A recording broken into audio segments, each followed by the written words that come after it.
তো প্রুফটা আমি আপনাদেরকে আগে দেখিয়ে দিই। আপনারা এখানে দেখতে পাচ্ছেন বিফোর এডিট এবং আফটার এডিট নামে আমি দুইটা ফোল্ডার অ্যাড করে গেছি এবং দুইটা সেম ইমেজ আমি এখানে রেখেছি, একটা এডিট করার আগে এবং একটা এডিট করার পরে। তো দুটারই আমরা ডিটেলস দেখে আসবো, দুইটার সাইজ কত এবং আগে কত ছিল এবং পরে কত ছিল। তো আগে বিফোর এডিটে চলে যায়, অর্থাৎ এডিট করার আগে ছবিটার কোয়ালিটিটা চেক করে আসি। ডিটেলসে যাওয়ার পর আপনারা এখানে দেখতে পাচ্ছেন এটা 150 কেবির একটা ছবি, 150 কেবি, এটার সাইজ মাত্র 150 কেবি।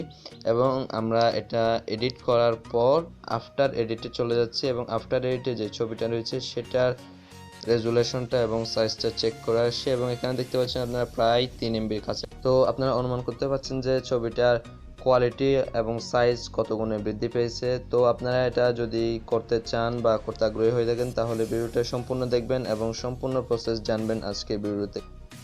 ওকে, তো আমরা যদি কোনো একটা ফটোর রেজুলেশন কিংবা সাইজ বাড়াতে চাই তাহলে আমাদের এক্সট্রা একটি অ্যাপসের প্রয়োজন হবে, যেটার নাম হচ্ছে পিক্সেল ল্যাব। আপনারা পিক্সেল ল্যাব দিয়ে প্লে স্টোরে সার্চ দিলে পেয়ে যাবেন। যদি না পান তাহলে আমার ডিসক্রিপশন বক্স চেক করেন, একটা ছোট লিঙ্ক পাবেন এবং সেটাতে ক্লিক করে আপনারা এক ক্লিকেই ডাউনলোড করে নিতে পারেন। তো এখন চলুন আমরা দেখে আসি কোন ছবিটা আমরা এডিট করব এবং সেটার সাইজ কত, সেটা এডিট করার পরে সেটার সাইজ কত হবে আমি আপনাদেরকে প্রুফ সহ দেখাবো। এখানে আপনারা দেখতে পাচ্ছেন আমি মেসেঞ্জার থেকে একটা ছবি ডাউনলোড করেছি এবং সেটার সাইজ হচ্ছে মাত্র 150 কেবির মতো।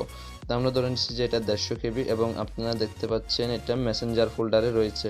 তো আমি পিক্সেল ল্যাবে গিয়ে মেসেঞ্জার ফোল্ডার থেকে এই ছবিটাই নিয়ে এই ছবিটা এডিট করে আপনাদের সামনে 3 এমবি করে দেখাবো। তো আগে বলে নিই যে আপনারা যদি অন্য কোনো অ্যাপস নিয়ে আপনারা যদি অন্য কোনো এডিট করেন, যেমন স্যাচুরেশন, তারপর কালার, মানে যে কোনো ধরনের আপনারা যাই এডিট করেন না কেন সেটা এক্সট্রা এডিটটা আপনারা অন্য যে কোনো অ্যাপস থেকে করে নিতে পারেন।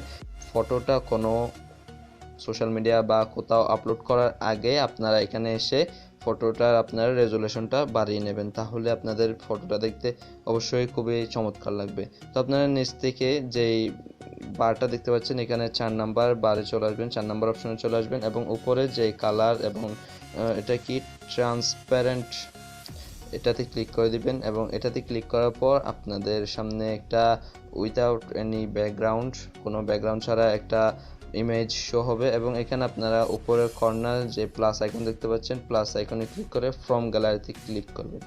ফ্রম গ্যালারিতে ক্লিক করার পর এখানে আমি মেসেঞ্জারের যেই ফটোটা দেখিয়েছি এই যে মেসেঞ্জার থেকে নিচ্ছি। তো মেসেঞ্জারের এই ফটোটা আমরা সিলেক্ট করে নিলাম এবং এটা এখানে আমরা এখন এডিট করব। এটা আপনারা অ্যাডজাস্টমেন্ট করে নেবেন, এটা একটু বড় ছোট করে নেবেন এন্ড দেন এখানে আমরা যেই প্লাস আইকনে ক্লিক করলাম তার পাশে একটা মেমোরি কার্ডের মতো এটা হচ্ছে সেভ অপশন এবং এখানে দুইটা অপশন আসবে আপনারা সেভ করতে গেলে। সেভ অ্যাজ ইমেজ মানে 2 নম্বর অপশনে ক্লিক করবেন, তারপর এরকম একটা অপশন আসবে এবং এই ইন্টারফেস এটাতে আপনারা এখানে পিএনজি, উপরেরটা পিএনজিতেই রাখবেন এবং নিচে যেই ডিফল্ট আপনারা অপশন দেখতে পাচ্ছেন এখানে ক্লিক করবেন এবং নিচে সবার নিচে যে আল্ট্রা অপশনটা আছে এখানে ক্লিক করে দিবেন। এখানে ক্লিক করার পর আপনারা সেভ টু গ্যালারিতে দিবেন, এটা একটু রেন্ডারিং হবে এবং ইমেজ সেভ হবে।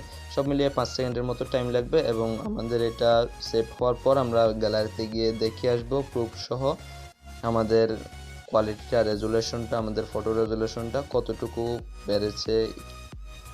সো আপনারা এটা ডাউনলোড করার পর যখন ফটো এক্সপোর্ট করবেন অর্থাৎ সেভ করবেন তখন আপনাদের এখানে একটা অটোমেটিক্যালি একটা ফোল্ডার অ্যাড হয়ে যাবে পিক্সেল ল্যাব নামে। তো আমরা এটাই এখন এক্সপোর্ট করলাম। এখন আমরা চলুন দেখে আসি ডিটেলসে ক্লিক করার পর আমরা কি দেখব আমি নিজেও জানি না।